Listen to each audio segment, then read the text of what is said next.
Evangelho de São Mateus, no capítulo 8,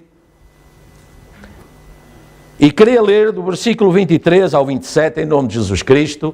Confio que estará também projetado. Amém? E por isso, ou lendo na projeção, ou lendo na sua Bíblia, vamos ler no Evangelho de São Mateus, do capítulo 23 ao 27, em nome de Jesus Cristo. Estamos juntos? Vamos ler. E entrando ele no barco, seus discípulos o seguiram. E eis que no mar se levantou uma tempestade tão grande que o barco era coberto pelas ondas. Ele, porém, estava dormindo. E os seus discípulos, aproximando-se, o despertaram, dizendo: Senhor, salva-nos, que perecemos. E ele disse-lhes: porque temeis, homens de pequena fé? Então, levantando-se, repreendeu os ventos e o mar, e seguiu-se uma grande bonança. E aqueles homens se maravilharam, dizendo: que homem é este, que até os ventos e o mar lhe obedecem? Amém? Podem sentar. Que o Senhor nos alimente agora com o pão da vida e o parta para nós, na porção de vida para cada um. Amém? Amém? Estamos juntos? Estamos alegres? Tem uma canção que nós cantávamos lá no tempo em que estas escrituras soavam aos nossos ouvidos, serviço após serviço. Nós cantávamos uma canção que dizia: estamos muito alegres, Jesus está aqui. Amém? E essa canção é intemporal, porque Jesus está aqui, porque Ele é a palavra. Agora, nós precisamos que Ele esteja mais do que aqui, que Ele esteja aqui, que Ele esteja em nós, que a palavra esteja em nós, porque essa é que é a verdadeira lavagem, a verdadeira regeneração, não é?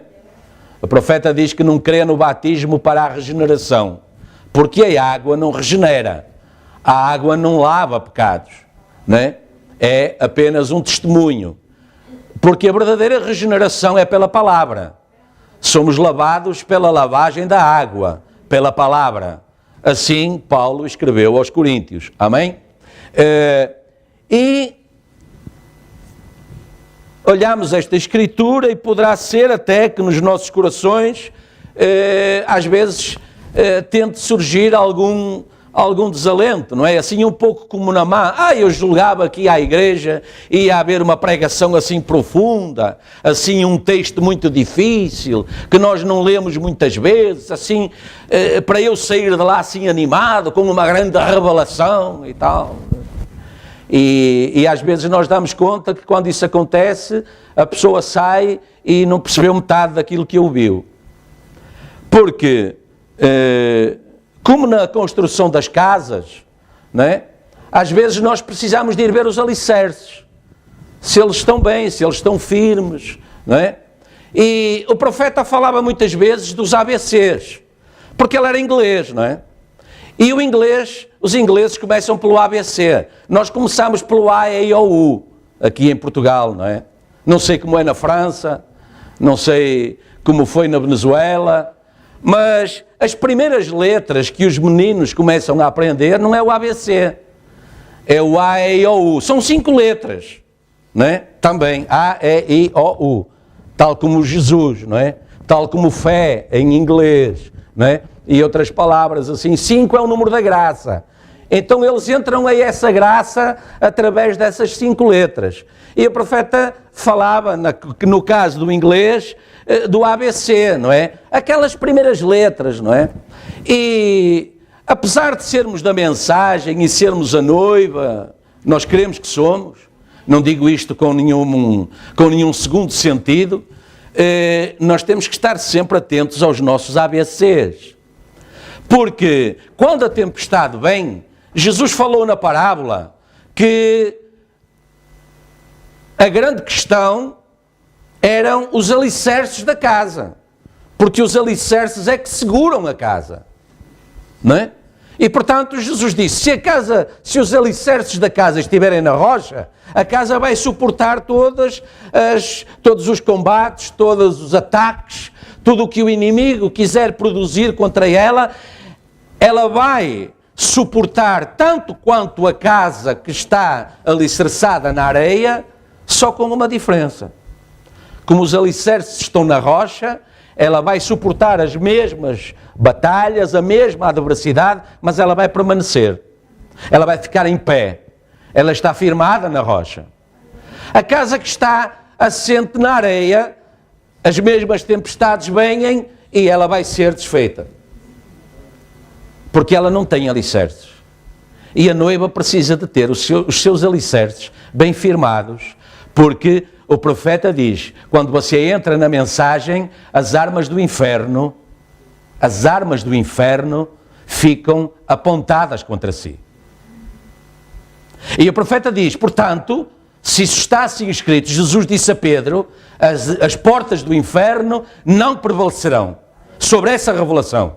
Jesus Cristo é a revelação de Deus. E Jesus disse, as portas do inferno não prevalecerão. E o irmão Brana diz, repara, ele está a dizer que as portas do inferno, as armas do inferno, vão combater contra si. Agora ele está a dizer, elas não vão ganhar. Elas vão combater, mas elas não vão ganhar. Elas vão combater, mas elas vão ser derrotadas. Porque a sua casa espiritual, a sua fé, está alicerçada na rocha, e a rocha é Cristo. E Cristo é a palavra. Amém? Portanto, veja, que homem é este? Perguntaram eles, lá no princípio. Eles estavam na evangelização. Eles estavam na mensagem. Ele era a mensagem. Ele é a mensagem. Cristo é a mensagem. Não há mensagem fora de Cristo. Se a mensagem estiver fora de Cristo, é uma mensagem qualquer, mas não é a mensagem de Deus para o nosso dia, para o povo do dia, para a noiva, para o rapto. Porque repara, o profeta diz que sem esta mensagem não vai no rapto. Esta mensagem está aqui para preparar a nossa fé para o rapto. Fora da mensagem do nosso dia, fora da mensagem do Elias de Malaquias 4, fora da mensagem de Apocalipse 10:7, do mensageiro de Apocalipse 10:7, fora de Lucas 17:30, da revelação do Filho do Homem, não há rapto. Pode ser salvo, mas vai passar pela tribulação. Mas esse não é o nosso propósito. Hoje não é para isso que entregamos as nossas vidas a Cristo. Fizemo-lo para ir nesse arrebatamento. E por isso, essa mensagem, né? Essa mensagem veio preparar-nos para isto. E essa mensagem prepara uma fé para o rapto. Não é o rapto. Certo? Repare, a estatura do varão perfeito, nós temos aí na parede a pirâmide, começa na fé e termina na pedra angular. E a pedra angular é Cristo, não é? Mas até lá há uma construção, certo? Mas repare, ela está alicerçada num novo nascimento ao qual Deus acrescentou fé. Estamos juntos? E portanto, repare, logo no princípio, eles expõem a questão de quem é este homem.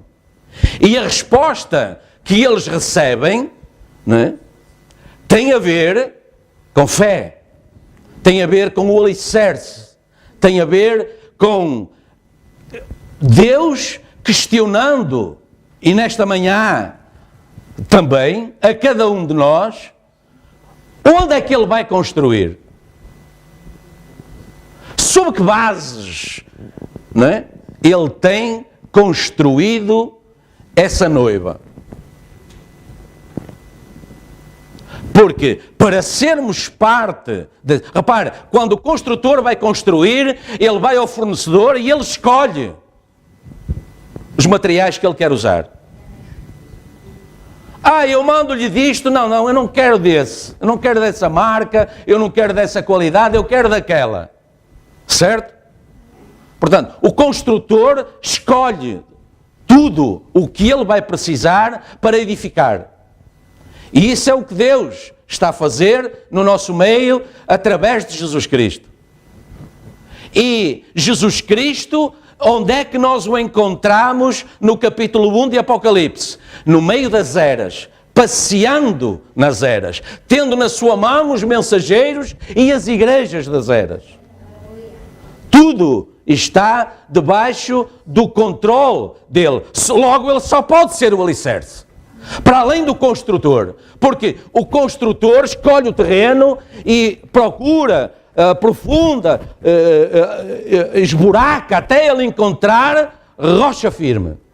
Se ele é um construtor consciente, se ele sabe o que ele está a fazer, se ele tem o cuidado acerca da obra que ele vai fazer, se ele é responsável, não é? Não apenas de nome, colocado lá no placar, responsável da obra, fulano de tal.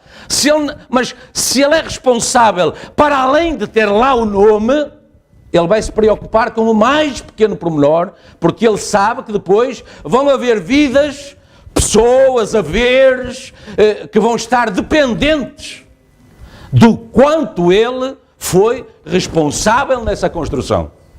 Portanto, ele vai procurar a rocha firme, ele vai buscar os materiais certos, se ele é responsável, não é? Se ele é justo, se ele é correto, se ele é merecedor da confiança daqueles que lhe pedem a obra, ele vai tratar de todos esses pormenores para que quando a obra estiver concluída, ele a puder entregar ao dono da obra, receber o seu galardão e saber que aquele galardão que lhe está a ser dado é justo. É justo. E isso é o que Malaquias diz a respeito, isso é o que Isaías diz a respeito de Jesus Cristo no capítulo 53.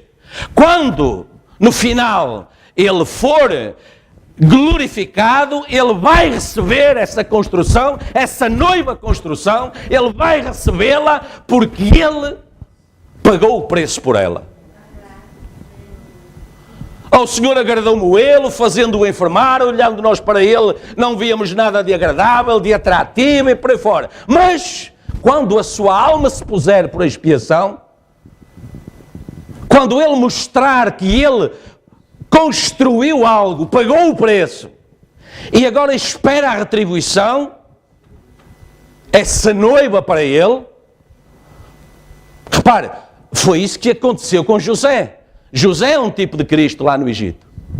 E ele não recebeu a sua noiva antes que ele mostrou ao faraó que ele era realmente digno da responsabilidade do reino, ele era digno de resgatar esse reino, porque o reino estava condenado. Deus tinha avisado o faraó nos sonhos, o reino estava condenado, mas havia um redentor do reino. E esse redentor do reino era não apenas o redentor do Israel de Deus, físico, mas ele representou também o redentor do Israel espiritual, casando-se com uma gentia, com uma aparentada do faraó, uma protegida do faraó, o que quer que fosse, mas casando-se com ela e mostrando o plano de Deus para um futuro que ainda estava bem longínquo. Mas a revelação estava lá. 800 anos antes de uma virgem conceber, Deus enviou um profeta dizendo: uma virgem conceberá. E depois ficou a palavra até amadurecer e no tempo certo dar o seu fruto. Amém? Esse é o Deus a quem nós servimos. Essa é a fé que tem sido construída no nosso coração. E é essa fé, temos que ser honestos, é essa fé que tem que nos manter quando pegamos numa Bíblia, lemos uma mensagem, ouvimos uma pregação, vimos à igreja, vamos trabalhar, vamos estudar, vamos para onde quer que seja. Essa fé, alicerce, tem que estar presente. Porque não podemos negar aquilo que somos sob pena de sermos hipócritas. Mostrarmos uma coisa, dizermos que somos uma coisa e depois, na realidade, nós somos outra. Um cristão não tem dupla personalidade. Não pode ter. Um cristão não pode ter um determinado comportamento e pensamento e atitude no dia do serviço, ou quando pega na Bíblia. Ora bem, nesta hora, eu não sei, tenho que fazer assim e assado. Repara, porque um cristão, ele tem que ser cristão até a dormir. Ele tem que ser cristão no seu local de trabalho, na sala de aula, no autocarro, no metro, na rua. Porque ele é um cristão. O profeta diz, você não pode exigir à ovelha que ela lhe dê lá. Se você for ter com ela e lhe berrar aos ouvidos, dá-me lá. Ela vai considerar que não estamos bem da cabeça, porque, quer dizer, isso é uma coisa tão natural nela, ela existe para dar lá. Não tem forma dela ser outra coisa. E o cristão, o profeta de Deus diz, o cristão com o batismo do Espírito Santo é isso mesmo. Ele não tem como ser outra coisa que não cristão. Porque lhe passa a ser natural. Ele adquiriu uma nova natureza. Quem está em Cristo é uma nova criatura. As coisas velhas passaram, tudo se fez novo. E tudo isso provém de Deus, de Cristo que nos reconciliou. Deus nos reconciliou consigo mesmo por Jesus Cristo, porque alguém tinha que pagar o preço. Mas Deus sabia que nós não íamos ser capazes. Não é? Não havia ninguém entre nós, não há nenhum homem que seja digno de pagar o seu próprio preço.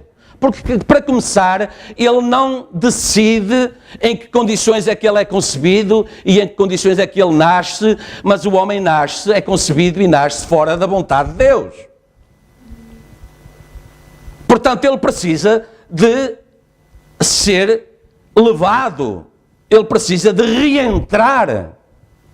Se ele é cristão, ele precisa de reentrar na presença de Deus. E isso só pode ser feito quando o próprio Deus pagou o preço do que era contra Deus. Repara, Deus é tão perfeito que ele viu que só ele próprio podia colocar em nós a perfeição de Deus aos olhos do próprio Deus. E por isso, como diz o irmão Branham, ele não deixou nem sequer que um anjo viesse pregar o Evangelho. Ele não deixou sequer que um anjo viesse se apresentar como Redentor, porque, para começar, um anjo nem sabia, não tem a noção de pecado. Não sabe o que é isso. E, portanto, o anjo não podia redimir aquilo que ele não conhece. E, portanto, o pecado é evidente aos olhos do próprio Deus. Só Deus identifica o pecado como pecado. E, portanto, só Ele sabia o que é que Ele queria que saísse de nós. E, portanto, Ele disse, não, este trabalho, esta construção, tenho que ser eu mesmo o responsável por ela. Porque só eu é que sei como construir esta casa de acordo com a perfeição, com o conceito de perfeição que eu tenho. Certo? Repara, quando eles o chamaram, ele disse-lhes assim, porque temeis, homens de pequena fé? Esta passagem bíblica está em mais dois evangelhos, em Marcos e Lucas. Em Marcos até dá um pormenor importante, que apesar de ele estar a dormir, ele estava na popa. A popa é a frente do barco. Portanto, ele era o primeiro a levar com as ondas em cima, com a tempestade. Ele estava na frente deles. Aquilo, logo no princípio, eu até sublinhei na minha Bíblia e pus lá uma anotação, portanto, sempre na popa. Jesus ia na popa. Ele vai sempre, mesmo na tribulação, mesmo na dificuldade, ele vai sempre na frente. Nós é que ainda não conseguimos entender isso. Temos dificuldade em entender isso. Julgamos que somos nós que levamos com o primeiro impacto do problema. E não somos. Quando o problema chega a nós, ele já passou por Cristo. E Cristo deixou passar a medida das nossas forças. Porque está escrito isso lá em Coríntios. Não virá sobre vós tentação para além das vossas forças. E com a tentação vem o escape. Ele foi o escape. Ele é o escape. Para que possais suportar. Ele provou isso lá com os filhos hebreus no forno ardente. Eles foram lançados lá dentro ou não? Foram. Ele seria Deus se ele não os deixasse entrar lá. Repare, ele deixou-os lá entrar, mas ele estava com eles lá. Quando Nabucodonosor, Deus permitiu ver-se. Deixou Nabucodonosor vê-lo.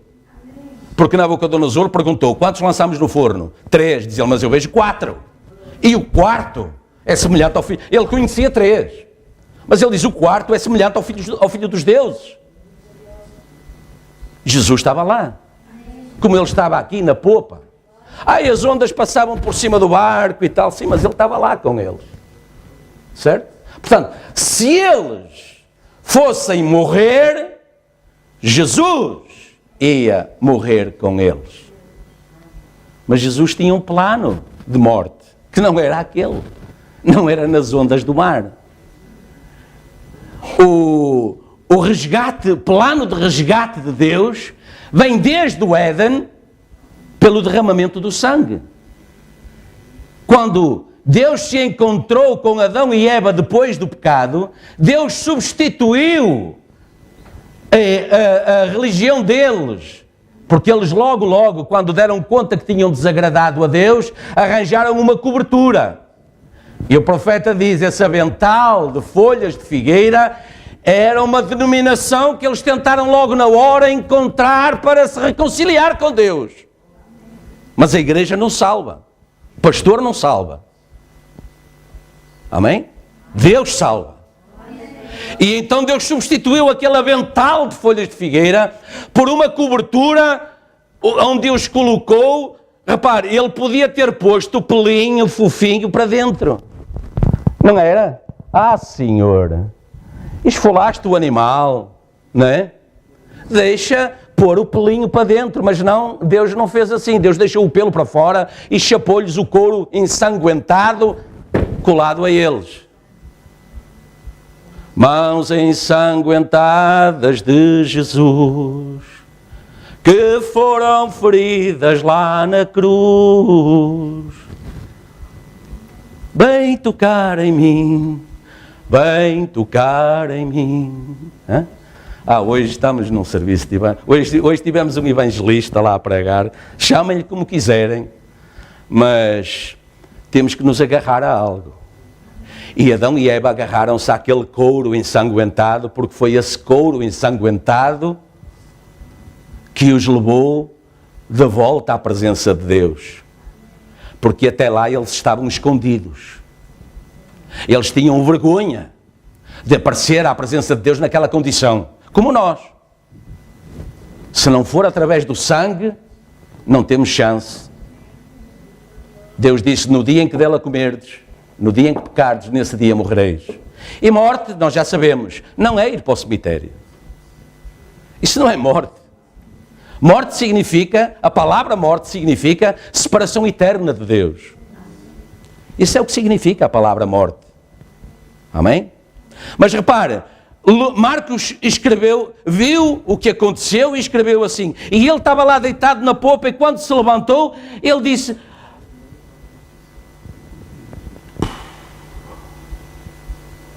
Porque sois tão tímidos. Às vezes nem eu consigo ler aquilo que escreve, porque foi tomado aqui um apontamento. Porque sois tão tímidos. Ele disse. Porque sois tão tímidos, não tendes fé. Está a ver? Portanto, e Lucas escreveu, ele a dizer, onde está a vossa fé? É claro que quando vimos à igreja, ou pedimos a um irmão oração, ou pedimos ao pastor oração, o pastor não fala assim. Claro que ele não vai falar assim. Não é? Ele não vai dizer, irmão, se vem pedir oração, onde está a sua fé? A pessoa vai dizer, quer dizer, eu estou a pedir ajuda. Mas repare, Jesus era Deus, Jesus era a palavra. E a palavra tem que ser falada sem balões. Não é? Isso é na festa de aniversário, a gente pendura uns balões de encher, compra umas gaitas e faz tudo ali muito bem ornamentado para parecer um ambiente muito bonito, mas a palavra às vezes não é isso. A palavra é uma espada de 2 gumes que penetra até às juntas e medulas, que discerne os pensamentos do homem. Essa é a palavra. E ele era a palavra, e ele falou a palavra, e ele disse, ora bem, em todo o combate que tereis que travar, tendes que usar a espada do Espírito, que é a palavra de Deus. Tendes que ter fé para manejá-la. O escudo da fé, com o qual podereis apagar todos os dardos inflamados do maligno. E quereis ver? Não é? Chegou lá e disse, olha, mar, aquieta-te. Portanto, agora, ele não falou para o mar, ele não falou para o vento, ele falou para os demónios que estavam a comandar a natureza. O profeta diz que a nossa natureza ainda hoje é governada por demónios, é comandada por demónios. As tempestades são demónios que se movimentam, que tentam pegar nas casas e lançá-las pelo mar, tentam que da nossa boca saia onde está Deus. Para que ser cristão? Para que ir à igreja? Não caia nessa armadilha. Paulo disse, salvo erro, foi Paulo que disse aos Hebreus, ou o Tiago, agora estou um bocado confuso, mas ele disse, sujeitai-vos, pois, a Deus, resisti ao diabo e ele fugirá de vós. Sujeitai-vos, pois, a Deus. Que homem é este? Perguntaram-lhe eles, ele era um homem de fé. Porque ele só lhes falou de fé. Ele estava ali para pregar sobre eles acerca da fé. Ele estava ali para lhes mostrar a importância da fé. Ele estava ali para lhes dizer que o primeiro patamar da edificação do nosso corpo espiritual é a fé. Ele estava ali a dizer também que a fé produz efeitos. Porque ele não lhes falou apenas de fé e disse, olha, para a próxima vamos orar para ver se compras um motor para o barco e para a próxima, quando vier outra tempestade, a gente liga ao motor e vai de volta outra vez para a margem que estiver mais perto. Vamos lá, vamos orar.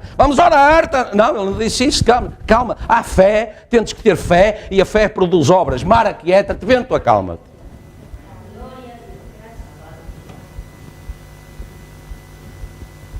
Amém? Esse foi o motor que ele comprou naquela altura. Pô-lo lá no topo do barco e acabou logo. Não houve mais tempestade que parasse aquele barco. Amém? Sabemos já que determinada qualidade de fé produz no crente determinada característica que o vai ajudar em todas as batalhas e todos os combates que tenha pela frente para travar. Aí vamos nós novamente à mensagem perseverante. E o profeta diz novamente, creio que já é o 3º serviço. Homens de todas as eras que têm fé no que estão a tentar alcançar, têm sido perseverantes. Opa! Eles foram serrados, cortados, à presença de... Repare, Deus teve um profeta na terra no tempo da Inquisição. E ele passou esse tempo. E ele profetizou em nome de Deus. E ele falou a palavra de Deus para aquele dia. E ele teve um rebanho naquele dia. Há uma porção da noiva naquele dia. No entanto, foi terrível ao redor do mundo. E acha que hoje é diferente? Hoje a Inquisição só mudou a cor das labaredas.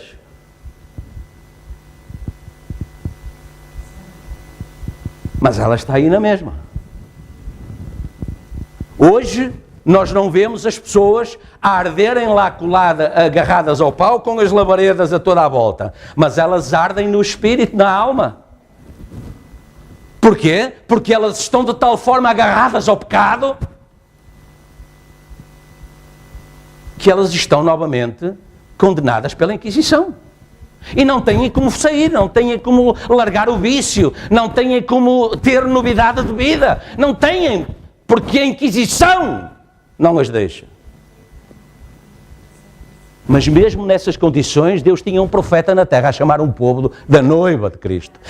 E Paulo disse aos Hebreus, e eles sem nós, apesar de todo esse sacrifício, apesar de toda essa entrega, sem nós, eles não serão aperfeiçoados.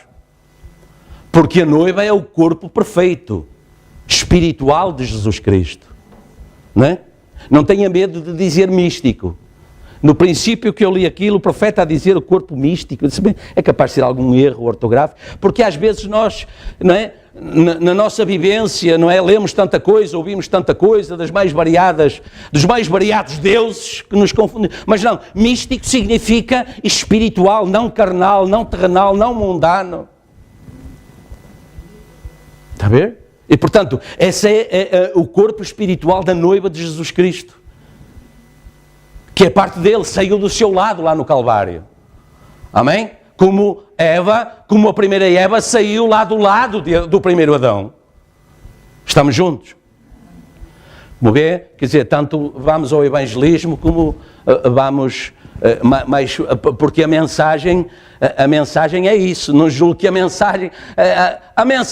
o que é que o profeta disse a partir do ano de não sei quê? Ele é profeta de Deus desde o ventre da mãe. Desde antes de ser concebido no ventre da sua mãe, ele era profeta de Deus. Deus disse isso a Jeremias. Portanto, ele não é profeta só a partir de 60, ou de 63, ou de 65. Ele é profeta de Deus mesmo em 47. Ele era profeta de Deus quando ele entregou o cartão de companheirismo lá na Igreja Batista, porque ele não via na Bíblia mulheres pregadoras. Ele já era profeta nessa altura. Certo? Ninguém pode ser perseverante a menos que primeiro saiba o que é que está a tentar alcançar. Está a ver? Portanto, em primeiro lugar, eu não quero passar pela tribulação. Certo? Muito menos ser perdido. Certo? Eu não quero isso. Segundo, né? Eu tenho que receber Cristo como o meu único e suficiente Salvador. Só por Ele eu chegarei lá. Ele é o único, não é?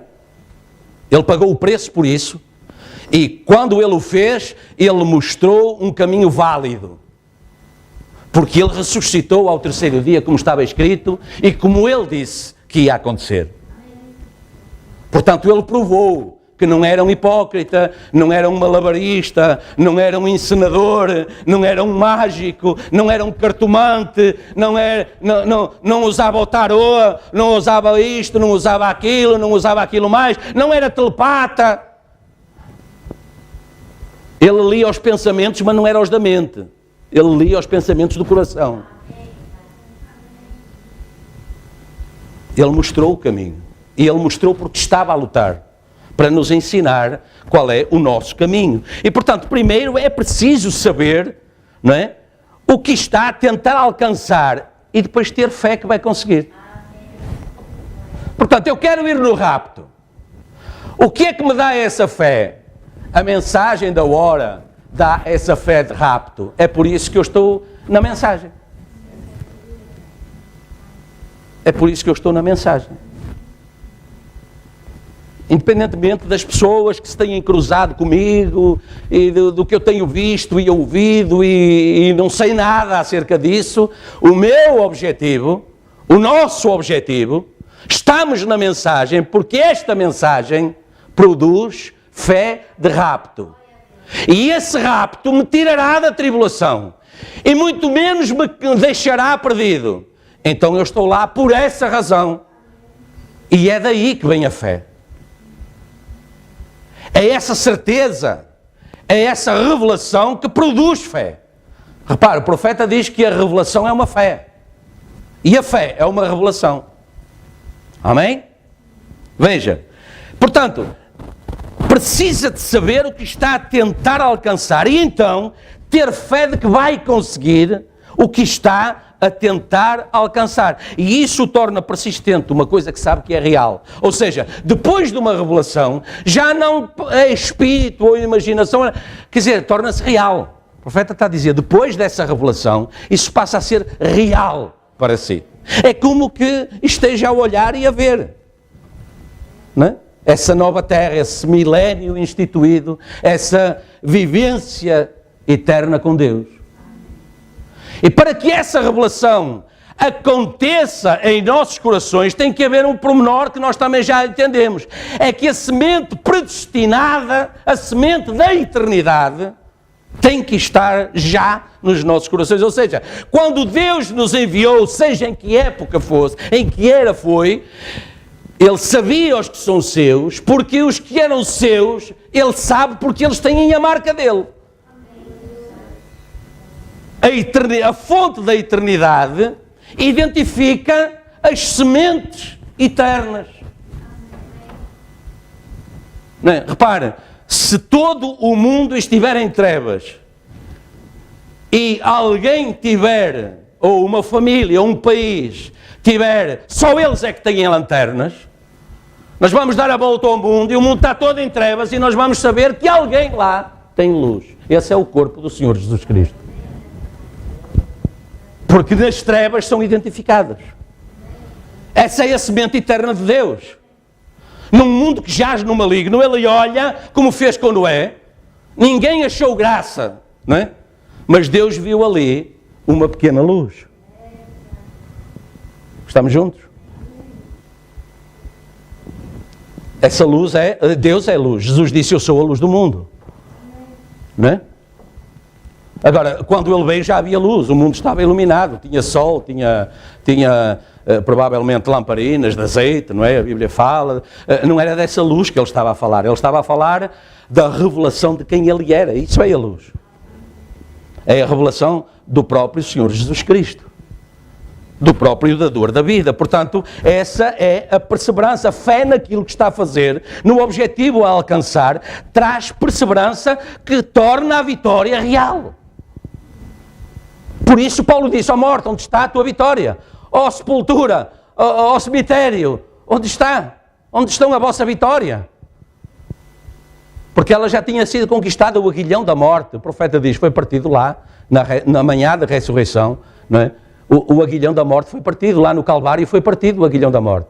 Quando Ele ressuscitou, nós ressuscitamos com Ele. Certo? Agora, conhecemos na mensagem uma passagem em que alguém debate com o profeta, dizendo que Jesus era apenas um homem, negando que nele estivesse a deidade. Nós conhecemos isso. Porque ele chorou, porque ele teve fome, ele teve sono, ele ia aqui no barco a dormir, ele cansava-se, ele era um homem. Apenas um bom homem, mas ele era um homem. Não é? Conhecemos esse debate. E hoje as pessoas olham para o verdadeiro cristão e negam igualmente que ele seja diferente dos outros, todos os outros. Negam qualquer capacidade que vá para além daquilo que os sentidos possam mostrar e o raciocínio. Não é? Se você for ali fora dizer a alguém, sim, mas eu tenho poder para... As pessoas vão olhar e vão quê? Vão medir os seus bíceps. Vão olhar a sua estatura. É claro que se olharem para o irmão António vão tirar uma conclusão. Se olharem para mim vão tirar outra. Não é? Porque ele é musculado e tal, alto e tal. Agora esse velho careca, desdentado aí, quer dizer, que já tropeça ao descer do passeio e tal. Não é bem assim, né? Negam predestinação. Não entendem como é que você diz que tem eternidade em si, que vai para onde os outros não vão. Não entendem isso, não entendem isso. Vão-lhes chamar todas as coisas, a começar por fanatismo. Chamam fanatismo à obediência. Negam predestinação, buscam cada momento e em cada movimento sinais que apontem fraquezas que possam suportar as suas teses. Como é cristão? Como é? Olha ali, fez aquilo mais, andou assim, viu em tal sítio, e agora que o Facebook é uma maravilha. As pessoas distraem-se, não é? E colocam lá tudo, não é? E depois as pessoas tiram todo tipo de conclusões, não é? E há igrejas hoje a ir ao Facebook, colocar mensagens para que as pessoas lá da igreja não digam isso, não façam isso, não postem isso. Impressionante.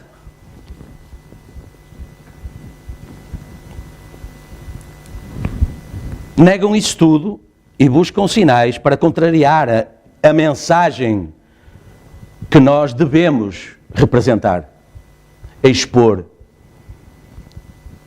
O profeta disse que o tempo de expor o sinal era agora. Antes que o anjo da morte passasse, tem que expor o sinal.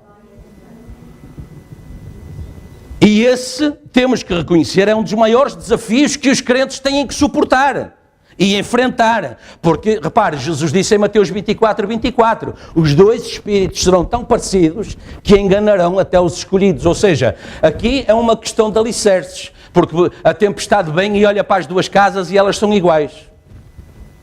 E ele diz, eu vou deitá-las abaixo. Ele olhou para o barco, olhou para aqueles pescadores, não é? Mal amanhados ali, olhou e começou logo a ver os joelhos a tremer, e um deles a dormir, e ele diz, é agora. Mas ele estava enganado, porque pelo menos um deles era o alicerce verdadeiro que pôde segurar os outros também. Mas quando ele olha por fora, porque ele seguia pelas aparências, não é? Ele não pode entrar na alma do crente. Se o crente tem a semente de Deus nele, certo? A semente da eternidade. Se está selado com o Espírito Santo, não é? A Bíblia diz em Efésios 4, não é? Não entristeçais o Espírito Santo de Deus, no qual estáis selados para o dia da redenção. Não é? E o profeta chama a atenção, muitas vezes as pessoas vêm e dizem, porque Satanás me enganou e tal, e o profeta diz, cuidado, porque para Satanás entrar no aprisco onde você está, ele tinha que ser batizado em nome de Jesus Cristo, ele não é. Portanto, não foi ele que entrou, fomos nós que saímos do aprisco do Senhor, não é? Cedemos, não é? À atração do mundo. Não é? E não há companheirismo entre o mundo e Deus, não é? Lembre-se, acerca da ceia, Paulo disse, não podeis participar da mesa de demónios e da mesa de Deus. Não podeis beber do cálice de demónios e do cálice de Deus. Não é? É essa a questão. Porque são mundos diferentes. E não há concórdia entre eles. Dois só podem andar juntos se eles estão de acordo. E a ceia é o quê? É a comunhão de cada um de nós com o próprio Senhor Jesus Cristo. Isso é o que está escrito. Temos comunhão um com o outro. Poderá haver Bíblias que digam temos comunhão uns com os outros, mas o profeta veio corrigir isso. Não é? Portanto, corte esses S's lá em 1 João. Se caminharmos na luz como Ele na luz está, temos comunhão um com o outro. E o profeta diz, essa comunhão é com Jesus Cristo. É espiritual com Jesus Cristo. Essa é a comunhão. O resto é um símbolo. O pão representa o corpo, o vinho, certo? O vinho. A Bíblia diz vinho, Jesus tomou vinho e o profeta diz vinho. Não é sumo de uva, nem sumo de outra coisa qualquer, nem é pão de padaria, é pão asmo, é pão sem fermento e é vinho. E Jesus disse, este pão é o meu corpo, este vinho é o meu sangue. Certo? Portanto, temos essa questão que os dois espíritos são tão parecidos que, se possível fora, enganariam até os escolhidos. Mas era se possível fora. Portanto, nós estamos firmados nessa visão de águia, estamos firmados nessa revelação de Jesus Cristo, nesse Espírito Santo, que não deixará que sejamos enganados. Podem dizer graças a Deus, porque o plano é dele, a obra é dele. Amém? Não basta dizer que é crente, cristão, fiel, puro, santo, ou seja lá o que for. Todos vão rir. a menos que os factos sejam provados e demonstrados perante os seus próprios olhos e de acordo com as suas próprias suposições. Eles vão crer na sua fé se você realmente mantiver essa fé, mostrando que é diferente deles. Que o mundo não tem companheirismo consigo. Você não tem companheirismo com o mundo. Certo? Então eu nem sequer vou já ler mais notícias, não quero saber qual é o tempo para amanhã, olha, se vier chuva vou ficar toda molhado, vou me constipar. Não tem nada a ver com isso.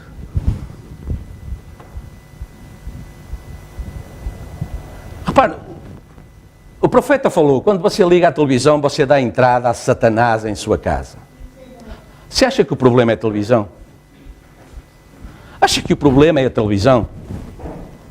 Acha que a casa que está alicerçada na rocha vai cair porque os seus alicerces não eram bons? Acha que a casa que está alicerçada na areia vai cair porque usou materiais de segunda ou terceira categoria? A questão, porque às vezes as pessoas confundem-se assim, olha, mas eu já ouvi dizer assim em tal sítio, olha, mas eu vejo assim em tal sítio, olha, mas ali naquela igreja falam assim, assim, assim, olha, mas aquele ministro pregou assim, assim, assim, assim, e as pessoas desfiam isto tudo e normalmente apetece-me perguntar, sim, mas e o que é que o Espírito Santo lhe disse?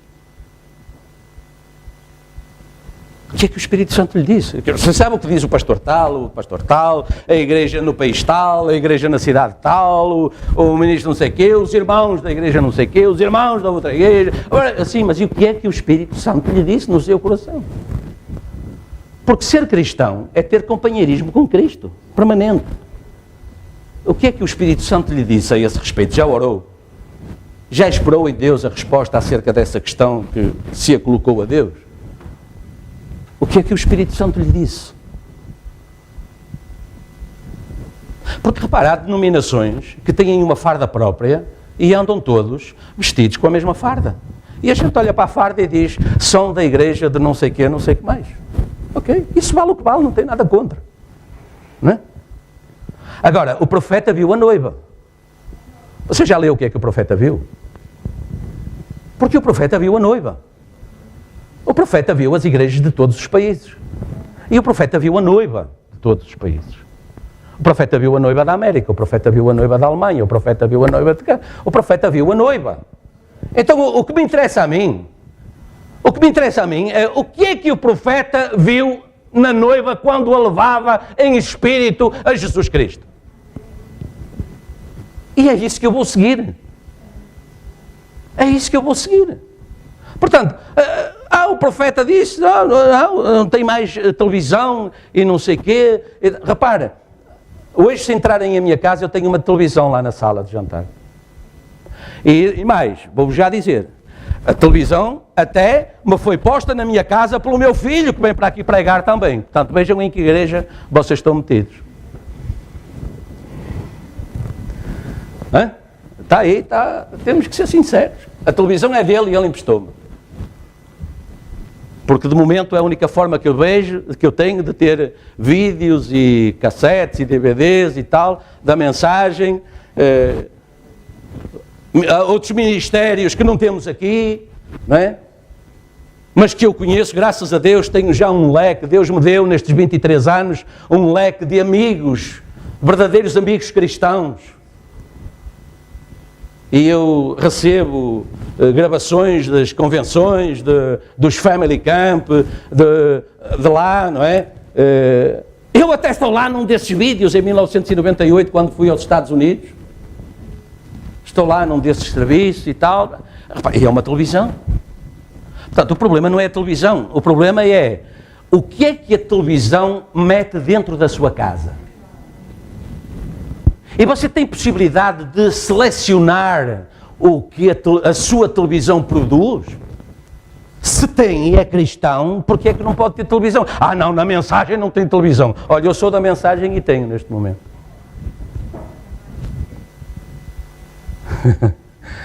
Não tenho os canais, não tenho a box. Tenho o DVD e tenho o VHS para ver fitas e cassete. Não tenho a box. Não é? Eles bem tentam. Pelo menos uma vez por mês eles batem à porta ou telefonam, olha, nós somos deste, nós somos daquele. E quanto é que você está a pagar de fatura de telefone e internet?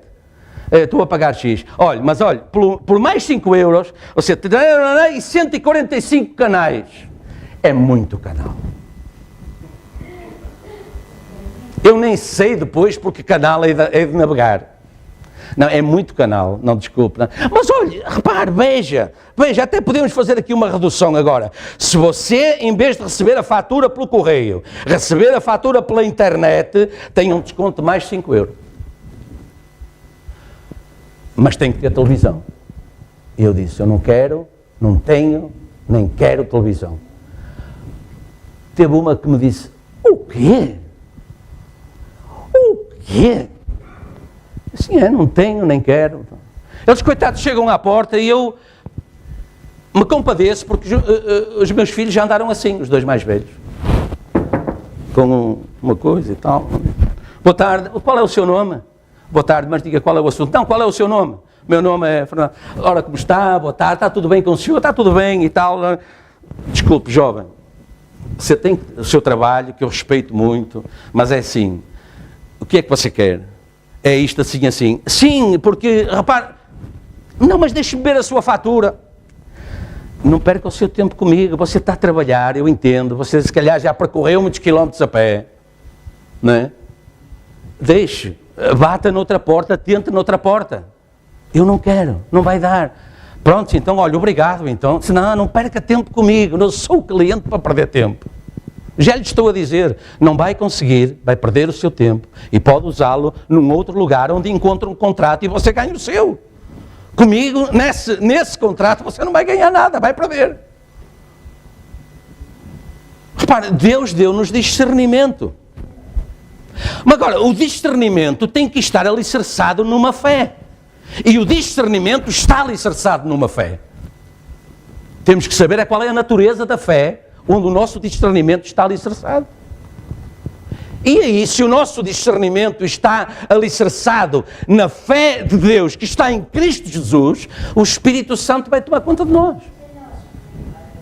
Enganariam, se possível, foram os escolhidos. Mas Deus está em controle. Amém? Deus está em controle.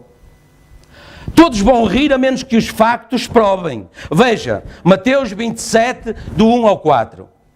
Chegando amanhã, todos os príncipes dos sacerdotes e os anciãos do povo formaram conselho contra Jesus para o matarem.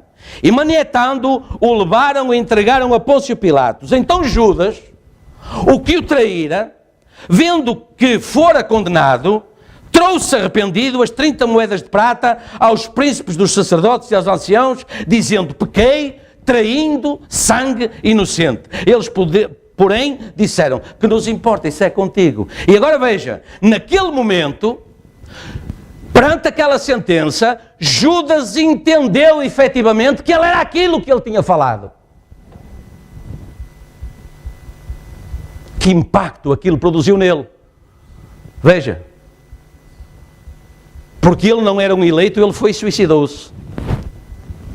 O mesmo impacto foi produzido em Pedro, mas como Pedro tinha as chaves do reino, ele arrependeu-se.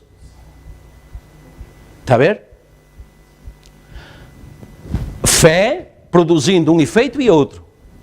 Apenas fé de natureza diferente. Alimentada de forma diferente. Nos dias em que não havia serviço, andava lá pelo mundo, visitava esta denominação, visitava aquela, ia aos fariseus, ia aos saduceus, somos todos irmãos, como Balaão fez, não é? Lemos todos a Bíblia, até às vezes podemos ouvir dizer que somos da mensagem também e tal, e pronto, e Judas andou ali assim, sempre, negocia com um, negocia com outro, a ver onde encontrava o melhor alicerce para se estabelecer, não é? Pedro já tinha dito por 2 vezes quem ele era. E Jesus tinha dito, não foi carne nem sangue quem te revelou, mas meu Pai que está nos céus. Sobre essa revelação edificarei a minha igreja. E por causa dessa pré-ordenação de Deus, é que a atitude de Pedro foi diferente. E a nossa também, porque senão não estávamos aqui. não é? Se calhar ainda éramos mais mundanos do que os do mundo, não é? Mas houve a graça, a misericórdia de Deus, mudou, virou a agulha, e nós entramos por outra linha, que olhamos e vemos, afinal, está ali a par daquela, não é? São duas linhas a par, não é? E vamos ali caminhando, para, e as coisas até, na maior parte do caminho, parecem semelhantes, muito iguais, até quase poderíamos dizer, até à altura em que uma linha vai para o precipício e a outra, uma linha vai para baixo e a outra vai para cima. E aí é que nós damos conta que afinal, apesar de toda a parecença, o resultado ia ser completamente diferente. Certo? O profeta de Deus que diz que Enoque levava a sua vida normal. Ele caminhava, ia para o trabalho, ia para a escola, ia para aqui, ia para o supermercado, ia para aqui, ia para a igreja, ia para aqui, ia para lá. Até que de repente ele deu conta que a cada passo que dava ele ia subindo. Vivendo a sua vida normal, ele ia subindo. Ele ia estando cada vez mais alto e ia olhando cada vez para os outros mais baixo. E não é isso que nós vemos hoje, espiritualmente falando. Certo? Mas é vivendo, é caminhando, é uma vida, Cristo é uma vida, é um caminho. Ele disse, eu sou o caminho, a verdade e a vida. Agora, ninguém vem ao Pai senão por mim. Ele deu conta, naquele momento, que ele era aquilo que ele falava, que sempre tinha afirmado ser. Agora, porquê? Veja, disse o profeta na mensagem, alimento espiritual no devido tempo. Disse eu, claro, ele chorou. No tal debate de que eu tinha falado, ele chorou, ele era humano e divino. Não é? Essa dupla natureza está na noiva hoje. Saiba que essa dupla natureza está na noiva hoje. Cristo em nós é a esperança dessa glória. Veja, ele era humano e divino, ele era um homem a chorar. Mas ele tinha de ser Deus a ressuscitar os mortos. Certo. E eu disse, ele era um homem com fome, mas ele era Deus a alimentar 5.000 com uns biscoitos e 5 peixes. Está certo. Ele era um homem a dormir na parte de trás de um barco, mas era Deus nele para acalmar as águas. Mas porquê? E eu achei extraordinário. É bom ter um profeta da hora. Diz o profeta de Deus, ele e a sua mensagem eram um. Repare, isto torna, às vezes parece que a mensagem é impessoal. Eu sou da mensagem. Você assim, nós somos da mensagem. Olha, mas vamos ali tomar um copo. Não posso, que eu sou da mensagem. Olha, vamos ali, fazer isto, fazer aquilo. Não posso, que eu sou da mensagem. Olha, quero comprar a box da Mel. Não posso, que eu sou da mensagem. E parece que a mensagem que é assim como a carcaça do caracol, que anda assim nas costas, ou da tartaruga, que anda assim ali. Até que, repare, nós vimos e esbarramos com isto. O que nós vimos em Jesus Cristo é que ele e a mensagem dele era uma. Não era a mensagem, ele e a mensagem era... Não, ele e a mensagem dele, ou seja, o que ele dizia, o que ele produzia, o que ele falava, tudo o que era ele, era a própria mensagem. Essa é a foto da noiva hoje. Ela tem que ser isso também. Repare, eu até pus aí em letras garrafais, não é? Para chamar a atenção. O profeta diz, isto tudo aconteceu, ele era homem, mas ele era Deus, porque ele e a mensagem dele era uma. Isso Judas descobriu lá no fim e ficou em pânico. Não conseguiu suportar essa revelação. Pedro veio para fora e chorou amargamente. Está a ver? Pedro veio para fora e chorou amargamente. Afinal, quer dizer, é certo, eu estou numa igreja da mensagem. Eu estou numa igreja onde o próprio Deus está face a face comigo. A mensagem que eu tenho ouvido, as pregações que ele tem falado, realmente, quer dizer, é o próprio Deus a falar comigo. Quer dizer, tudo o que ele tem falado é certo, está representado aqui, está vivificado aqui, porque ele e a mensagem dele são um. E a noiva, se é a noiva, ela vai passar essa mensagem também, a mensagem dela. Não é? Por isso, lá em Apocalipse, quando no capítulo 5, João estava com o livro, o Espírito lhe disse, esse livro, come-o. Come-o. Para que ele e a mensagem dele sejam uma. Come-o. E ele disse, na boca era doce, mas depois no estômago era amarga. Não é fácil, não é? Ser da mensagem. Mas se calhar é fácil ser da mensagem. Porque a fé produz essa facilidade. Sabendo quem somos, em quem estamos firmados, sabendo que ele vai na popa, que ele está no barco, ele está lá. Ele está lá. Quando ele entrou no meio deles depois da ressurreição, eu não vou conseguir acabar o meu tema, mas pronto, fica para a semana. Quando ele entrou no meio deles, no meio da ressurreição, ele disse, ele tinha ouvido Tomé. Ele não estava quando Tomé chegou. Não estava fisicamente, mas ele estava lá. Ele sempre cuida dos seus. Ele é o responsável por eles. Ele é o jardineiro desse jardim de Deus, dos quais nós somos as flores. Você crê nisso? Você tem que crer nisso, porque é daí que vem a perseverança. E da perseverança a persistência. Saber que Ele cuida. Você crê que Ele cuida, irmão Tiago?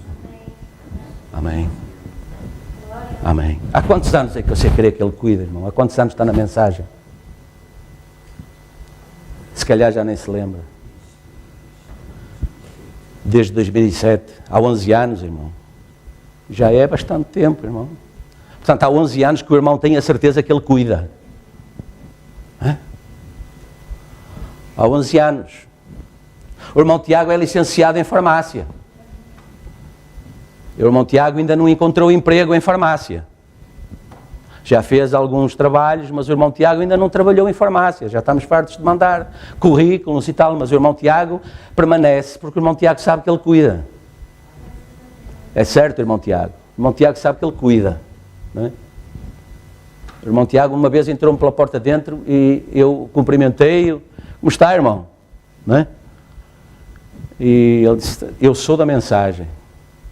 Não me disse mais nada, não me perguntou o nome, não me deu bom dia. Ele disse-me porque é que estava ali. Eu sou da mensagem. Amém? E o irmão Tiago tem estado aqui conosco nestes 11 anos porque o irmão Tiago é da mensagem. E só pode ser porque ele tem recebido mensagem. Ou então já tinha feito como fez antes de vir para aqui. Já tinha mudado. Não é? E alguns de nós sabem de onde ele veio, não é? Amém? O irmão Tiago é da mensagem. E portanto o irmão Tiago andou à procura da mensagem. Quando encontrou mensagem, ele ficou. E quando deixar de ter mensagem, certamente o irmão Tiago continuará a ir à procura da mensagem como qualquer cristão que busque ser satisfeito com o maná de Deus. Amém? Ele e a sua mensagem eram um. Isto é muito importante. Isto é muito importante. Ele e a sua mensagem eram um. Diz o profeta na mensagem quem é este Melquisedeque. Note, depois que a batalha estava terminada, Melquisedeque serviu ao seu filho vitorioso a comunhão. Teve comunhão com ele, depois da matança dos reis. Amém? Pense nisso. Parte dele. Agora, queremos ver aqui, em tipo, aqui está em evidência a comunhão. Depois da batalha, quando nós terminarmos a nossa batalha aqui, depois da batalha, ele virá e terá comunhão conosco, com a sua noiva, santificada, purificada, virgem, limpa de todo o mundanismo,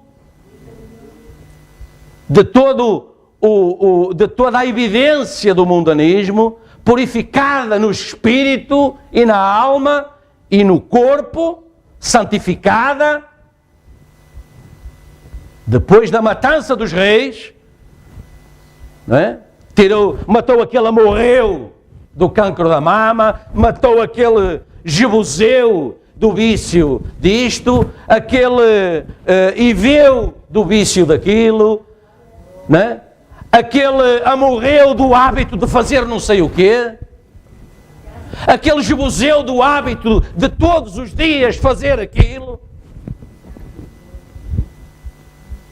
O principal amorreu que ele precisou de matar foi o ancestral, o que o martelava ali de dia e de noite, porque a santa da tua mãe, a santa do teu pai, do teu avô, do teu isto, do teu aquilo, era assim, e eu sou assim, porque o santo disto, daquilo. Esse é o primeiro amorreu que nós precisamos de vencer, de derrotar. Depois dessa matança toda, depois da batalha, ele deu de si mesmo. Repare, depois da batalha, ele, em maiúsculas, deu de si mesmo. Portanto, o próprio Deus se derrama a si mesmo. Ele deu de si mesmo porque a comunhão faz parte de Cristo. Não é? Como é que um cristão pode estar sem comunhão? O profeta de Deus diz: quando você não toma a comunhão, você não está debaixo do sangue. Porque Jesus disse: se não comerdes da minha carne e beberdes do meu sangue, não tendes vida em vós mesmos. Está escrito. Depois da batalha, ele deu de si mesmo, porque a comunhão faz parte de Cristo. E depois da luta terminar, depois de você ser todo chicoteado, então é quando você tem algo de Cristo. Se torna parte deste ser, entende? Jacó lutou toda a noite e não o ia soltar até que ele o abençoasse. Está certo? Batalhou pela vida. E depois da batalha terminar, então Deus dá-lhe dele mesmo. Repara, é por isso que está aí em maiúsculas, deu-lhe de si mesmo. Essa é a verdadeira comunhão. O pãozinho representa apenas isso. Você não devia tomar disso, a não ser que tenha lutado e se tenha tornado parte de Deus. Por isso o profeta disse: só deve ir à mesa quem tem o batismo do Espírito Santo, quem está selado no reino de Deus. No entanto, eu estive numa igreja, conheço igrejas onde é batizado em nome de Jesus Cristo, está batizado em nome de Jesus Cristo, já pode ir à ceia. Eu não digo que não pode, porque isso é uma questão de coração. A Bíblia diz, primeiro, arrependei-vos, e depois sede batizados em nome de Jesus Cristo. E, portanto, o arrependimento é a concertação com Deus de todas as coisas. É a aceitação da cruz do Calvário, do significado verdadeiro do que lá aconteceu. Não é o coelho de Páscoa, nem os ovos moles, nem os fios de ovos. Isso não é a Páscoa. A Páscoa foi redenção. A Páscoa foi ressurreição. A Páscoa foi passar da morte para a vida. E é por isso que no Pentecostes o Espírito Santo disse primeiro: arrependei-vos. E depois sede batizados em nome de Jesus Cristo. E nós já vimos ainda há pouco tempo que essa ida à água é apenas mostrar exteriormente aquilo que já aconteceu lá dentro. Vem dizer aos outros cristãos: a ressurreição aconteceu dentro na minha alma. Então, hoje eu sei quem sou e eu nego tudo o que eu fui para trás. Então eu estou arrependido. Porque se eu não nego, se eu não esqueço, se eu não abomino, eu não me arrependi ainda. Mas a Bíblia diz: arrependei-vos, sede cada um de vós batizado em nome de Jesus Cristo para o perdão dos pecados e recebereis E essa foi a questão colocada em Atos 19 também, quando Paulo chegou lá, né? E eles apenas tinham ouvido a pregação de um evangelista batista chamado Apolo, e eles eram batizados no batismo de João, né? E Paulo disse, mas recebesteis o Espírito Santo desde... E nós tivemos que corrigir na nossa tradução, porque Deus enviou um profeta a dizer isso. Desde que crestes. Porque repare, poderão dizer... E pronto, se o Espírito quer que o tema vá por aqui, poderemos dizer, sim, mas Cornélio recebeu o Espírito Santo sem ser batizado. Sim, claro. Mas também Pedro, Tiago e João desceram a Samaria a batizar os convertidos no ministério de Filipe, porque eles apenas eram batizados e não tinham recebido ainda o Espírito Santo. Portanto, Deus tem a sua própria maneira de fazer as coisas. E, portanto, o que está em causa, o que tem que prevalecer aqui é a nossa relação com Deus. Não é?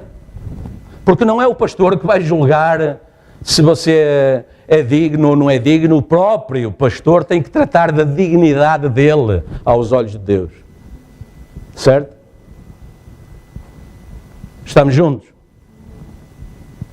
Portanto, é como falámos há pouco. Mas eu ouvi aquele pregar assim. Eu vejo aqueles irmãos falar assim. Eu faço assim porque aqueles fazem assim e eles são a noiva. Quem é você para dizer isso, que eles são a noiva? Porque eles andam assim, eles dizem assim, ok, tudo bem, vamos terminar aqui. Mas e o que é que o Espírito Santo lhe diz assim? E atenção, a esse respeito o profeta diz muitas vezes, nós chegamos aos pés de Deus, Senhor, abençoa o Tono, abençoa o Quim, abençoa o Zé, abençoa a nossa mesa, enche-a de comida, que nunca falte, os pés, os sapatos nunca se rompam, a roupa nunca se calte, tal, em nome de Jesus Cristo, amém.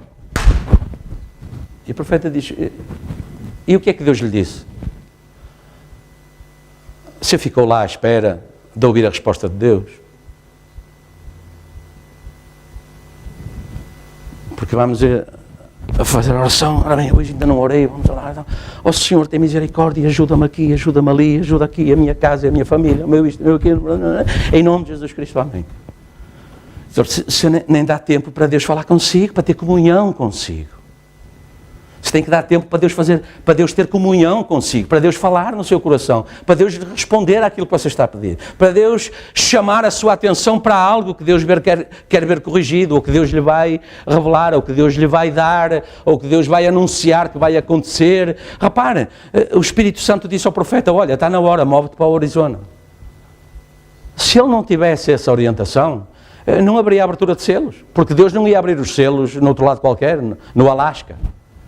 Deus tinha escolhido ali, no Arizona, no Monte Pôr do Sol. E o profeta disse, olha, anunciou à igreja, anunciou em casa, é assim, nós vamos ter que mudar daqui, eu vou ter que sair daqui, vou pegar na minha família, vou para tal sítio, porque Deus...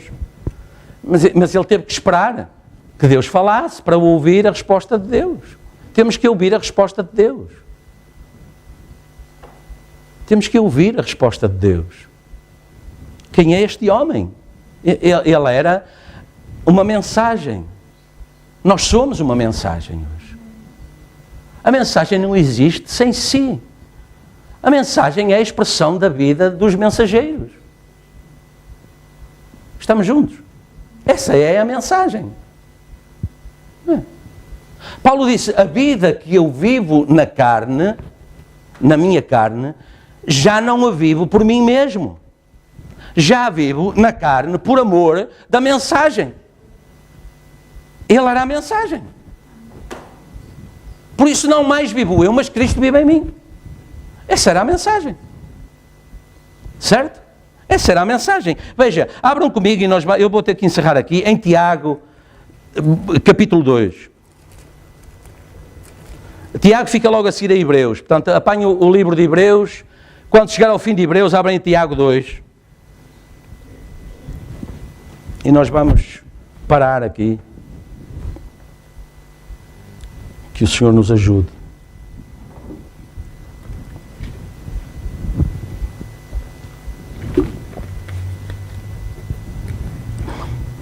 Tiago capítulo 2, vamos ler do versículo 14 em diante.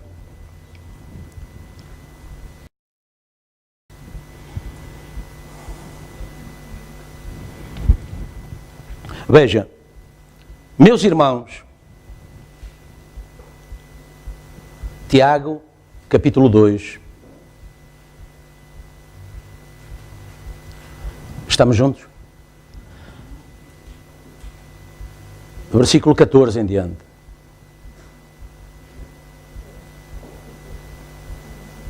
Sim, podemos ficar de pé, nós vamos orar a seguir, podemos ficar de pé em reverência à palavra do Senhor. Meus irmãos,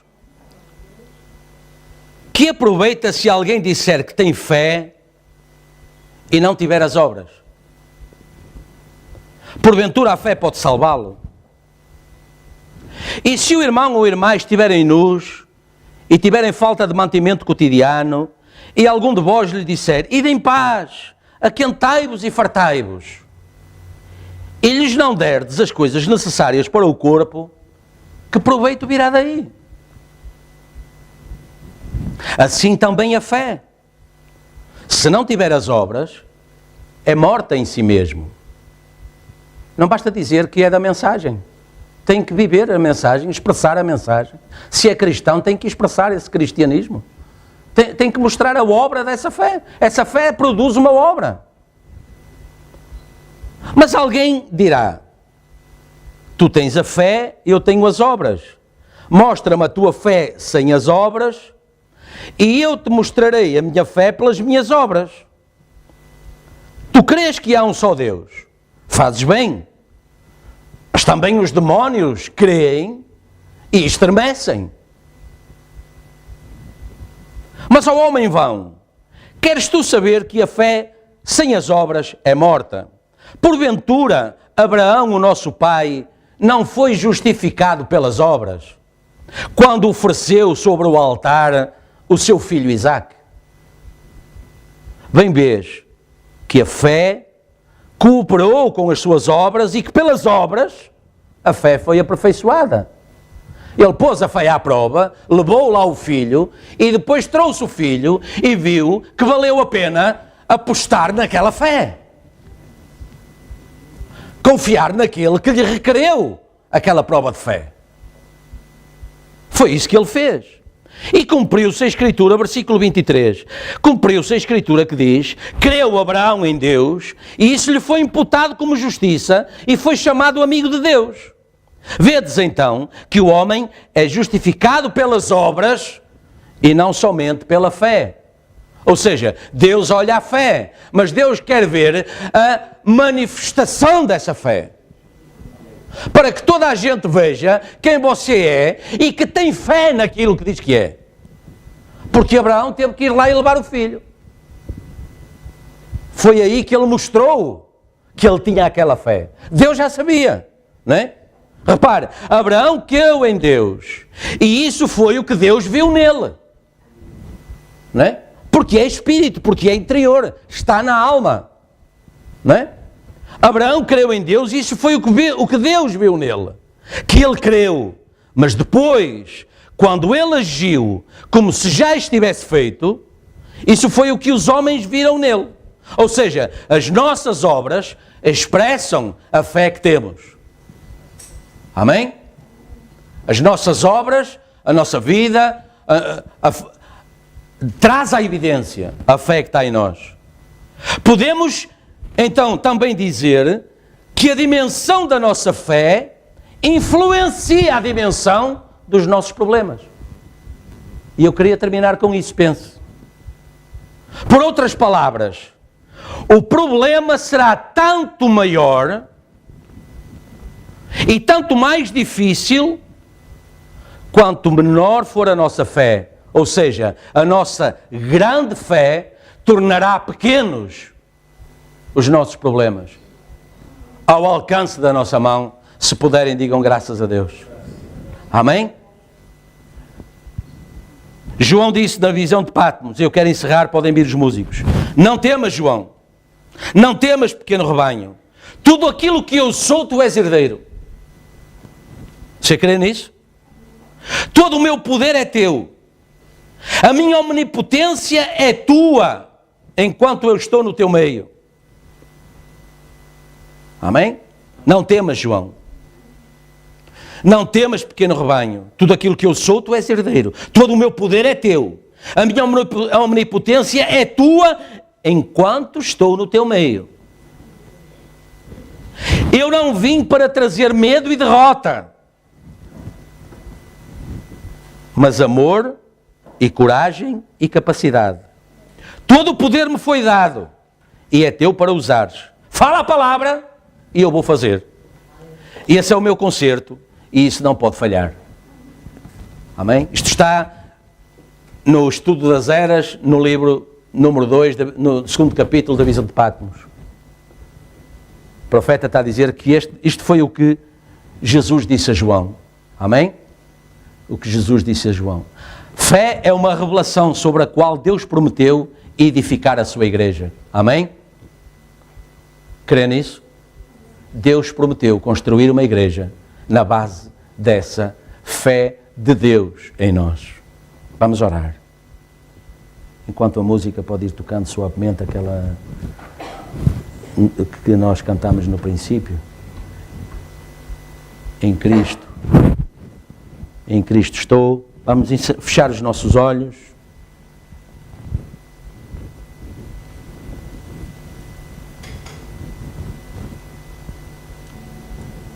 E o Espírito certamente estará a trabalhar nos nossos corações, porque nós temos que fazer algo com aquilo que nós ouvimos nesta manhã. A palavra produz. A palavra tem que produzir. A palavra é vida. Jesus disse, eu vim para que tenham vida e a tenham com abundância. E pense nisso. Nesta manhã, o Senhor Jesus Cristo veio aqui para falar connosco, para falar consigo. E Ele continua hoje a expressar a mensagem dele. E é isso que nós temos que entender. E é isso, e por isso, que não nos deve trazer nenhum esforço, nem nenhuma sobrecarga, nem nenhuma opressão, nem nenhum complexo. O facto, de vezes sem conta, dizermos a nós mesmos que somos da mensagem. Somos da mensagem, eu sou da mensagem. O que é ser da mensagem? Ser da mensagem é ser templo de Deus, é ser templo do Espírito Santo.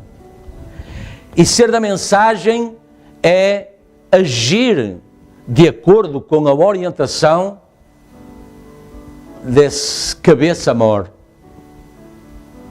Senhor, que queres que eu faça?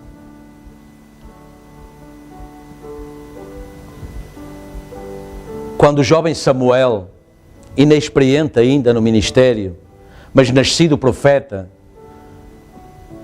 desde antes de ser concebido no ventre de sua mãe, ouviu chamar Samuel, Samuel. Ele foi ao sacerdote, ele foi à igreja, ele foi buscar orientação. Agora, nós depois vemos que Eli estava com problemas na sua casa, com os seus filhos, na igreja. Havia problemas com o ministério. Mas repare, não foi por isso que Samuel deixou de ir ao lugar certo buscar a revelação. Apesar de todos esses problemas na casa, na família do pastor, na igreja, já passavam para a igreja já se lamentava, o pastor estava muito idoso, já não tinha controle sobre os filhos, já eram os filhos que tinham controle sobre ele, e já controlavam a igreja, e não queriam saber do que ele dizia, mas Samuel queria saber do que ele dizia. Samuel estava interessado nas coisas de Deus, e não queria saber do que se passava na casa de Eli. Ele queria saber o que é que Deus continuava a fazer no ministério. E foi lá e disse, olha, é isto assim, assim, eu ouço isto, eu ouço aquilo. E Deus, o profeta, o irmão Brana diz que Deus só tem um canal. E ali era o canal de Deus naquela altura. E portanto Deus só falou por esse canal. E ele disse, olha meu filho, volta para o teu lugar. E quando ouvires outra vez chamar por ti, não venhas ter comigo, porque não sou eu que te estou a chamar. Diz apenas, fala Senhor, que o teu servo ouve. E isso resolveu o problema. Resolveu o problema de Samuel. Resolveu o problema de Eli. Porque Eli continuava vivo no seu ministério. E quando nós honramos o ministério, então nós temos comunhão com Deus, porque Deus honra o ministério. É Deus quem dá o ministério.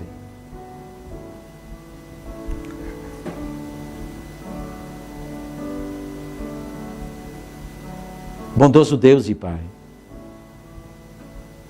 humildemente, Senhor, nós vimos a Teus pés para louvar o Teu nome e dar graças, Senhor, pelo Teu plano perfeito de redenção que nos trouxe da morte para a vida. Ó Senhor, que homem era aquele que até os ventos e os mares lhe obedeciam? Era um homem que vinha equipado para vencer o último inimigo, que era a morte. E Senhor, Tu enviaste um profeta que nos veio dizer que quando isso aconteceu nós estávamos lá, porque éramos a noiva e a noiva é parte do noivo. Nós estávamos lá quando isso aconteceu. Nós fomos nesse barco com Ele. Nós partimos o pão com Ele quando Ele instituiu aquela ceia. Nós fomos ao Sinédrio com Ele. Nós fomos à cruz com Ele. Nós fomos à tumba com Ele. E nós ressuscitamos com Ele porque nós estávamos nele. E hoje, Senhor, se ressuscitamos com Ele, então hoje nós estamos ressuscitados. Ressuscitados em lugares celestiais. Ó Senhor, se estamos ressuscitados, então quer dizer que já passamos da morte e já estamos na vida. E estar na vida é estar em Cristo, porque Ele disse, eu vim para que tenham vida. Por isso, Pai, perdoa todos os nossos pecados, Senhor. Senhor, tira toda a iniquidade dos nossos corações, do nosso meio, da nossa vida moribunda. Ó Senhor, se essa vida moribunda passada, esse passado ainda não morreu completamente para nós, ó Senhor, que Ele morra agora. Que Ele morra agora, como Sansão disse, só uma vez mais, Senhor, mas deixa-me morrer com esses filisteus. Era a única forma, naquela hora ele recebeu a revelação de como viver eternamente com Deus, era morrer naquela hora com aqueles filisteus. Ó Senhor, faz essa obra em nós agora. Se isso nos é requerido, se isso nos é necessário, se essa velha natureza permanece, se continuamos no meio dos filisteus, participando de algumas festas dos filisteus, ó Senhor, morra eu agora e os filisteus. Morra eu agora e os filisteus, para que eu possa renascer de novo no Teu reino e para a Tua glória. Ó Senhor, tem misericórdia. Ó Senhor, eu oro. Ó Senhor, eu peço em nome de Jesus Cristo, porque Ele é o sumo sacerdote da nossa confissão, e está escrito que se confessarmos os nossos pecados, Ele é fiel e justo para nos purificar de toda a injustiça. Ó Senhor, como disseram os santos lá no passado, eu me arrependo no pó e na cinza. Mas Senhor, levanta-me agora, com a Tua mão bendita, levanta-me agora, renova-me agora, Senhor. Ó Senhor, derrama, abre as janelas do céu, ó Senhor, e faz-nos nascer de novo no Teu reino. Ó Senhor, é profundo isto. Ele e a sua mensagem eram um. Por isso Ele falou ao vento e o vento obedeceu. Por isso Ele falou ao mar e o mar obedeceu. Por isso Ele transformou a água em vinho. Por isso Ele ressuscitou o filho de Lázaro, o filho da viúva de Naim. Por isso aquele fluxo de sangue se secou. Por isso aquela filha miseravelmente endemoniada foi curada. Por isso Ele disse para Pilatos: nenhum poder terias contra mim, se de cima te não fosse dado. Pense nisso. Pense nisso quando tiver um problema. Pense nisso quando estiver em dificuldade. Pense nisso quando estiver doente. Nenhum poder terias contra mim, se de cima te não fosse dado. Mas mesmo naquela condição, mesmo sabendo que iria caminhar para a morte, mesmo sabendo que os seus ossos, ainda em vida, ficariam expostos porque a carne seria tirada, Ele disse: a carne de nada aproveita, o Espírito é que vivifica. Ó Senhor, vivifica-nos então agora. Regeneraste-nos, lavaste-nos, Senhor, com a palavra. Vivifica-nos com o Teu Espírito e faz de cada um templo novo, um vivo santuário para Ti. Ó Senhor, sê conosco. Em Ti apenas, Senhor, como disse o poeta, como nós cantamos, em Ti apenas nós temos a salvação. Ó Senhor, tem misericórdia, Pai. Ó Pai, Tu prometeste, e agora eu peço na base da Tua promessa, cura os enfermos, Senhor. Se há algum enfermo, alguma enfermidade no nosso meio, declarada ou escondida, ó Senhor, Tu és o Senhor que perdoa todas as nossas iniquidades, para curar a doença na base. Toda a doença física tem na base uma doença espiritual. Mas, Senhor, está escrito: Tu és o Senhor que perdoa todas as nossas iniquidades e sara todas as nossas enfermidades. Ó Senhor, abre as janelas do céu, derrama dessa bênção agora, a bênção tal que dela nos advenha a maior abastança. E quando sairmos agora daqui, Senhor, que a Tua paz esteja em nossos corações. Que, Senhor, saiamos encorajados com a revelação de quem nós somos e qual é o Teu propósito para nós aqui. E, Senhor, vivifica a mensagem para que verdadeiramente cada um de nós e a nossa mensagem, que é a Tua mensagem, sejam um. E possamos dizer como Paulo: a vida que eu vivo na carne, já a vivo por amor a Deus, em Cristo Jesus. Porque não mais vivo eu, mas agora, desde agora, as coisas velhas já passaram. Não há condenação para os que estão em Cristo Jesus, que não andam mais segundo a carne, mas segundo o Espírito. Ó Senhor, toda a memória do passado, todo o passado, recente ou longínquo, ó Senhor, quebra essas correntes agora. Ó Senhor, como disse Moisés lá na borda do Mar Vermelho: olhai bem e vede, porque esses inimigos que vedes agora, não os vereis mais. Sentai-vos e vede o livramento do Senhor. Ó Deus, derrama de fogo do céu. Ó Senhor, como disse Elias: se nós somos Teus servos, derrama agora fogo do céu, queima toda a iniquidade, queima todo o mundanismo, queima toda a incredulidade e recebe-nos em holocausto, em aroma suave. Recebe-nos em Tua presença como Teus filhos e filhas, santificados, lavados no sangue. Lava as nossas almas no sangue do Teu Filho Jesus e perdoa, Pai, que Tu és grande em perdoar.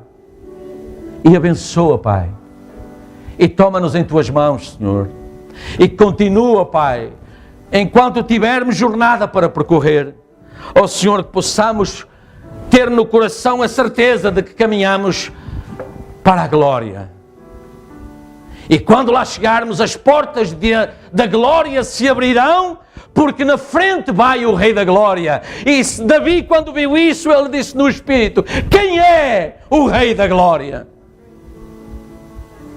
É o Senhor nosso Deus. É o Senhor Jesus Cristo. Ó Pai Celestial, tem misericórdia de nós. Tu conheces as nossas necessidades. Tu conheces o que é em nós precisa de ser trabalhado. Mas, Senhor, nós somos filhos e filhas. Por amor do Teu nome.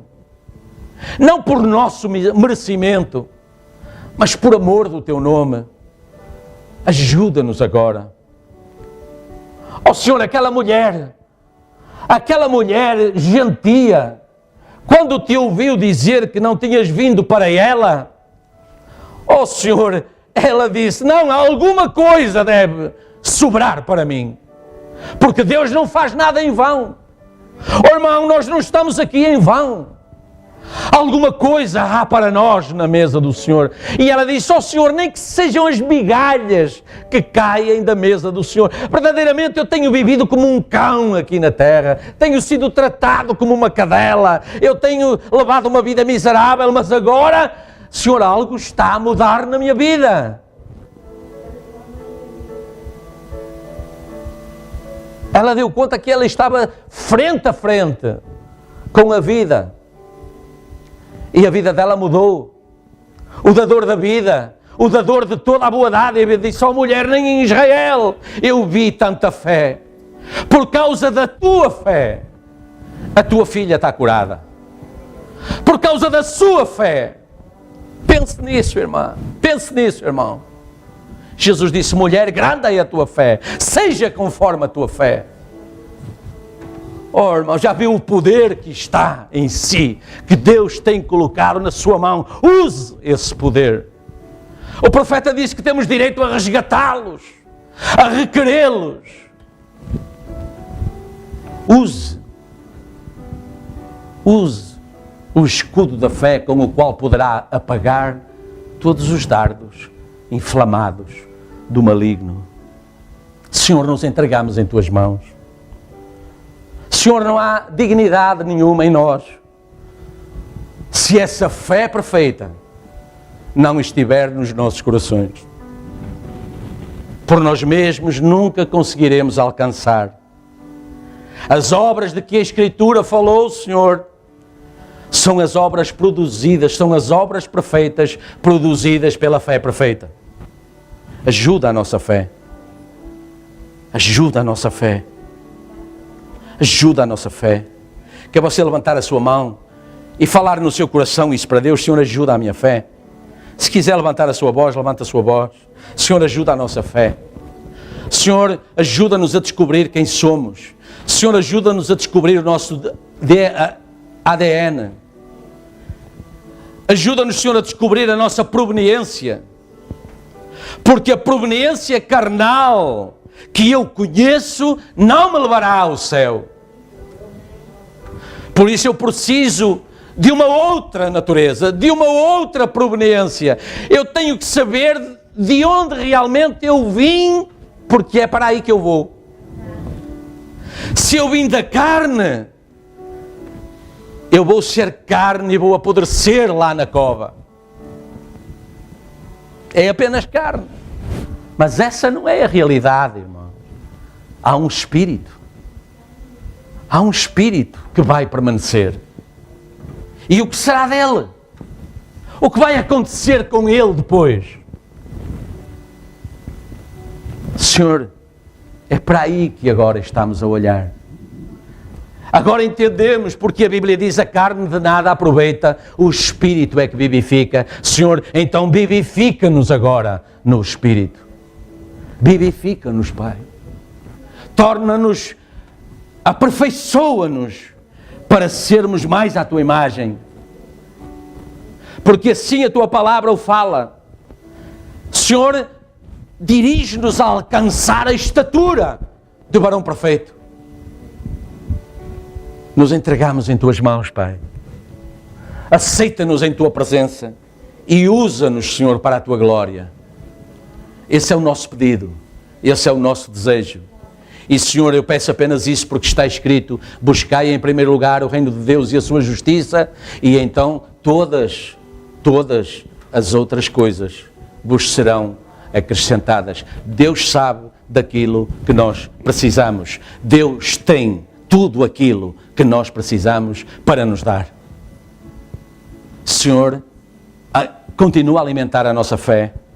Ajuda-nos em cada dia desta semana. Abençoa cada lar, cada família. Senhor, derrama concórdia, derrama paz, derrama amor, harmonia familiar. Ó Senhor, abastece cada mesa. Abençoa o pão de cada dia.